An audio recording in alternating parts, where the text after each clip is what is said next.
Sup everyone, this is Draco Evolve back yet again with another Manchester United video. It is Manchester United versus Bournemouth in the Premier League, and I haven't done these videos in about a week because I was taking a bit of a break doing a lot of chores and all that stuff, but I'm back, so let's jump straight in. So ahead of the Saturday kickoff, the team news reads: Manchester United manager Ole Gunnar Solskjaer is expected to report that he has no fitness concerns at his pre-match conference later on Friday. So obviously we already know Tuanzebe and Phil Jones are the only absentees, but it's good to know that we have a fully fit, fresh squad to pick from. And in terms of the table, this is how I do it. I go through the table, I go through a bit of team news, I go through the press conference, I go through the press conference of Ole Gunnar Solskjaer, do a bit of predicted lineup and predicted scoreline, and this is what the Premier League table looks like. Obviously, United had a very good week. Not only did we win our last game, but also the clubs around us have dropped points. So, for example, Chelsea and Leicester have dropped points, which means we are 3 points, guys. 3 points from third position, which is something will be a masterstroke in my opinion to achieve third position, despite the fact how we started and how we played in the Premier League. And to be third and go on this amazing run, 13 or 14 games unbeaten, conceding only 4 goals or so, I believe, in the build up to tomorrow's game against Bournemouth. Hypothetically speaking, assuming we win tomorrow's game and Leicester and Chelsea lose, we will leapfrog Chelsea onto 4th position, the ever important confirmed Champions League position.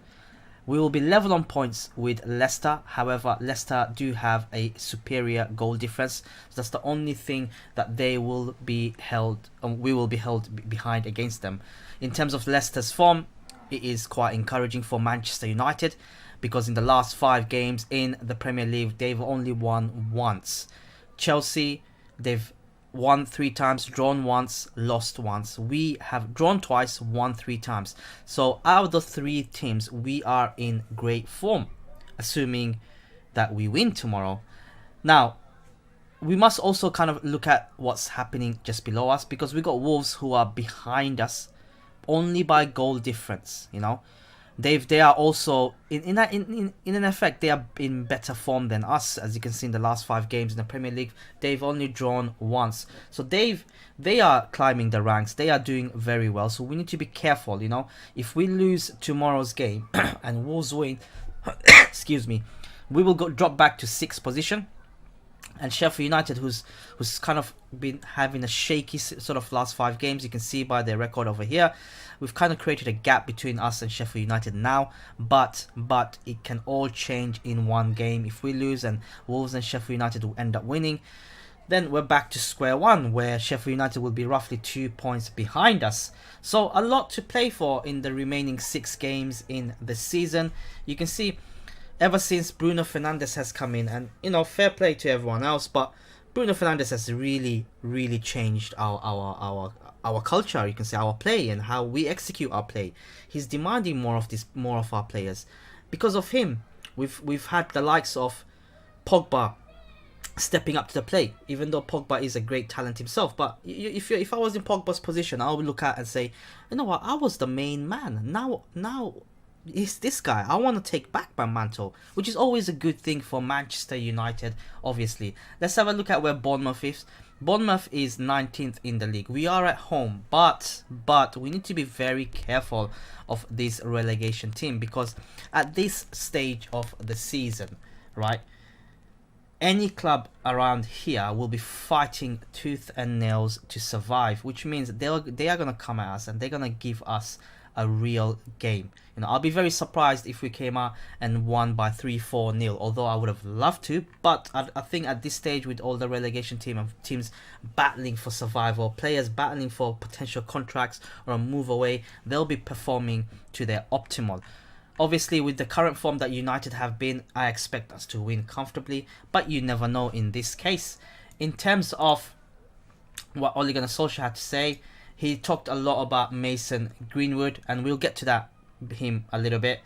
So Ole Gunnar Solskjaer had this to say: "We have done well over the course of the season, giving him more exposure and game time. It's not easy as a young boy. He could still play in the FA Youth Cup team, so he's a young boy and we have to look after him.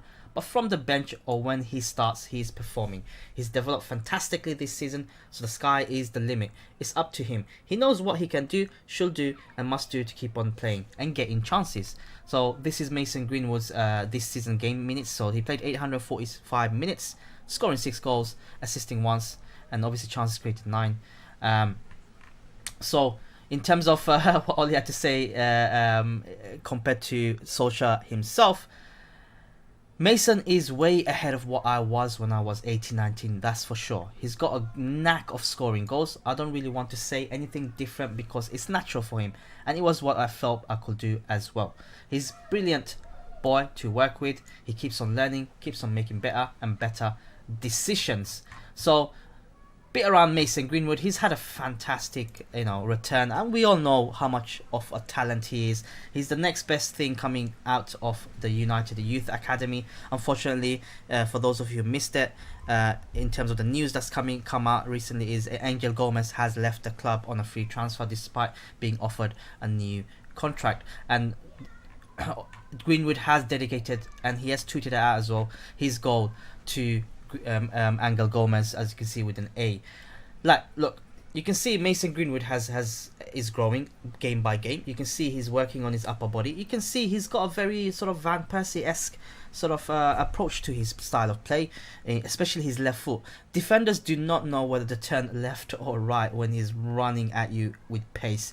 And to be frank, although I see him as a number 9, he can equally perform on the wings as well, and he has been playing that role for a few games now. On to the formation creator. Ignore the shirt colours, guys, it's not Arsenal. This is my predicted formation, so I'm going to go for a 4-3-3 again. Don't worry about the numbers too much, guys. I don't really, fuss about the numbers. But 4-3-3 formation, the one that's been working for us in the last few games, it's going to be David De Gea. He came under criticism earlier onto the restart, but he's started to come into and play a lot more in the last couple of games, which is good. He made some fantastic saves in our last outing as well. On the right back, it's going to be my man, Wan-Bissaka. I don't expect him to be dropped anytime soon. Maguire and Lindelof is going to be a centre-back pairing. And Luke Shaw, who's had a bit of a rest as well, and who has a bit of a great start as well. He will start in the left back. As you can see, this is kind of turning into a sort of a familiar looking back four in every game, and this is what we want to see. We don't want to chop and change every time in the back four. We need a stable back four, and ever since the return, these four have been playing together a lot, including the keeper. The 5 of them have been playing together a lot, and we've kept a lot of clean sheets. Fantastic. Wan-Bissaka is clearly starting to deliver going forward, so which means that he was clearly working in the background on his attacking movement. Luke Shaw, he doesn't look great over the course of the 90 minutes, but he is solid. He has had some fantastic performances, which is credit to the kid. Now, in terms of the midfield duo, it's going to be Pogba and Bruno Fernandes. I don't expect any less, to be frank. I'll come back to this position over here, but Pogba and Bruno Fernandes, what a pairing they're coming on to be. The vision, the movement, the quality, the threat, the work rate, it's all starting to click together for them too, and it is showing. And Bruno Fernandes has scored a lot of goals recently, ever since he signed for Manchester United, and him playing sort of this particular role where he drifts away and comes into like a number 10 role, allowing, obviously, Matic, will come back to him, allowing Matic and Pogba to just sit. Sometimes Matic does allow Pogba and Bruno to just roam forward, which I will think it will be the case because Bournemouth, I reckon, will be defending deep.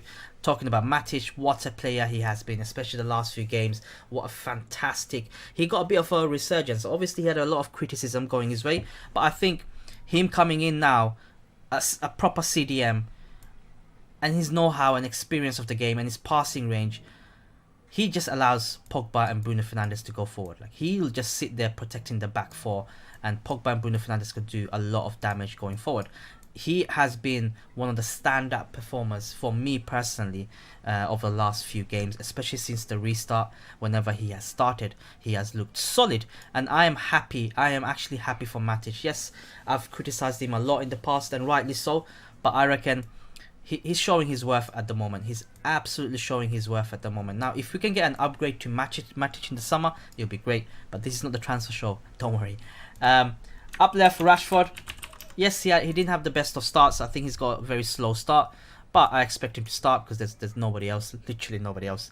My man Martial, I expect him to get a few goals actually, but he's the number 9 who's dropping in, connecting play, making space, being the lone striker, facing 2-3 defenders on his own and keeping them occupied at all times.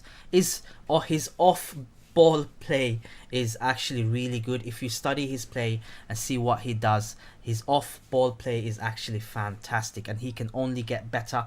Obviously, he's got a hat-trick recently, and I hope he can get more hat-tricks going into the games. His morale will be definitely high.